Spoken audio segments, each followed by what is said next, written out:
बाबूजी पहुंच गए हैं।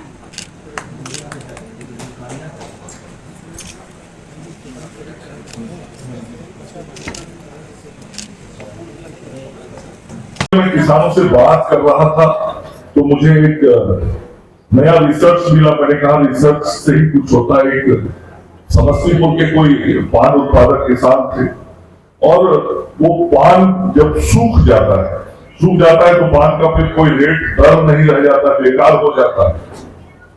तो उन्होंने रिसर्च करके क्या किया था कि पान को सूखने के बाद उसके पत्ते को पीस के पाउडर और कुछ ग्रेनुलर्स टाइप का बनाया था और उसको किसान चाय पत्ती नाम दिया था।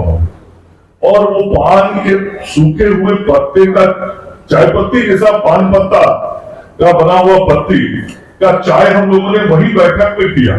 इतना स्वादिष्ट था कि उसका कोई जवाब नहीं था। तो उसके लिए भी मैंने अधिकारियों को निर्देश दिया कि जो डीप करके चाय पीते हैं तो उसके अंदर भी तो डस्ट टीईपी होता है। चाय का पत्ता भी तो हरा पत्ता है, पान के पत्ता से छोटा पत्ता होता है और उसका भी प्रोसेसिंग करके हम उसका चाय पत्ती बनाते हैं।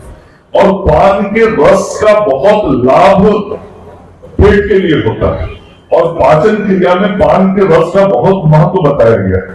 तो वहां पे कुछ वैज्ञानिक भी आए हुए थे, रसायन शास्त्री भी आए हुए थे। मैंने उनको भी कहा कि जो इसके गुण हैं उन गुणों की चर्चा करते हुए ये जो सूखे हुए पान के पत्ते को चाय पत्ती की तरह हम डीप चाय पत्ती नहीं करके पान पत्ती का चाय, और बहुत स्वादिष्ट था। मैं आपको बताऊं, मैंने पिया वहां पे।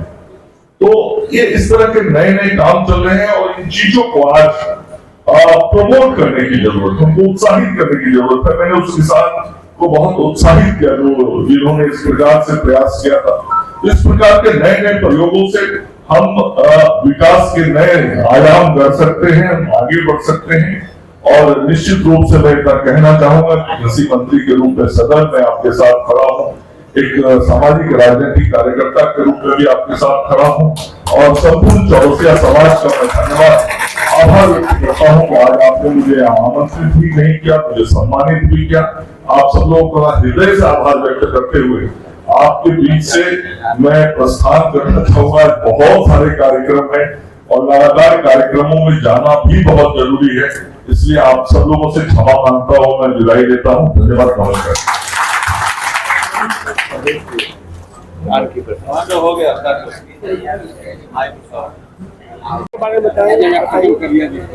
आज हम लोग चौरसिया दिवस मनाते हैं।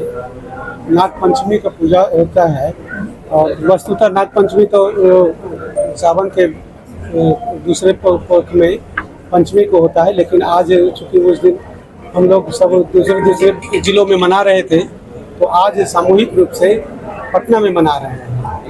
नाग पंचमी मनाने का उद्देश्य यही होता है कि जो हम नागवंशी होते हैं, नाग के वंशज कहे जाते हैं और हमारे जो मुनि होते थे, चौरसी मुनि होते थे, उनके ही वंशज कहे जाते हैं। हमारा जो मुख्य पेशा है वो पान का पेशा होता है और पान जो है यह समुद्र मंथन के दौरान जब उसमें से अमृत में से कुछ बूंदे जो गिरी थी उसमें से अमृता और पान का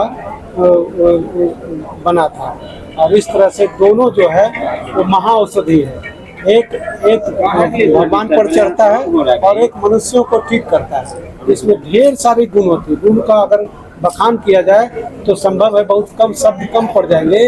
इसको किसी भी रूप में खाने से, किसी भी रूप में रखने से यह हमारे शरीर को स्वस्थ करता है, हमारे तन को स्वस्थ करता है, हमारे मन को स्वस्थ करता है, हमारे आत्मा को स्वस्थ करता है। इस तरह से यह बहुत ही लाभकारी है और इसका शिक्षण, पोषण और संवर्धन करना हमें दायित्व दिया गया था। परंतु आजकल हमारा जो समाज है वो इसको खेती करते करते दिनहीन बन गया है। कारण कई है, उसमें से प्राकृतिक का जो रौद्र रूप होता है वो हमारे भरेजा को पूरे खत्म कर देता है। एक बार आंधी आई सब मिट गया और उसके बाद इसमें से कुछ नहीं बचते। इस पान में से जब एक बार गिर गया, टूट गया या पौध गया तो ये 2 दिन में सड़ जाते हैं, मात्र 2 दिन में सड़ जाता है। तो फिर मेरे को जितनी सारी कमाई पूंजी थी सारे की सारी चली जाती है। तो इसी के लिए मैं आग्रह किया सरकार से कि इस पर बहुत जल्दी ध्यान दिया जाए और इसको बीमित राशि का जो बीमित किया है, बीमा जो किया है वो बहुत कम है। एक तो कृषि का दर्जा नहीं है और जो बीमित करता है वो भी बहुत कम है। तो इसको कम से कम तो 4 गुना बढ़ा कर जो बीमित राशि है उसको 4 गुना बढ़ा करके इसको देना चाहिए किसानों को, ताकि वो पुनः कार्य कर पाए। दूसरी बात है कि जो अनुसंधान केंद्र खोले वो क्रियाशील नहीं है, उसको क्रियाशील किया जाए और वहाँ पर कई वैज्ञानिकों को बैठाया जाए। पान बहुत अनुसंधान की जरूरत है, इसमें ढेर अनुसंधान की जरूरत है। अगर अनुसंधान होगा तो बहुत बातें निकल के आएगी। इन्हीं सब के लिए आज चौरसिया सब दिवस मनाया जाता है, नागपुर छूट पूजा मनाया। इसी के लिए बहुत बहुत धन्यवाद। का त्यौहार चौरसिया समुदाय समाज के लोग बड़ी धूमधाम से मनाते हैं और 9 अगस्त को एक्चुअल यहाँ नागपंचमी का त्यौहार मनाया जाता है, किंतु आज उसी के उपलक्ष्य में यहाँ पर हमारे जो पटना के चौरसिया समाज के लोग हैं उन्होंने नागपंचमी का आयोजन किया है। जो पान का उत्पादन होता है प्राकृतिक आपदाएं आने के कारण तो कृपया वो नष्ट की ओर है, इसलिए इसको संरक्षण के लिए जो मंत्री से माननीय कृषि मंत्री से मांग की गई है और आशा करते हैं कि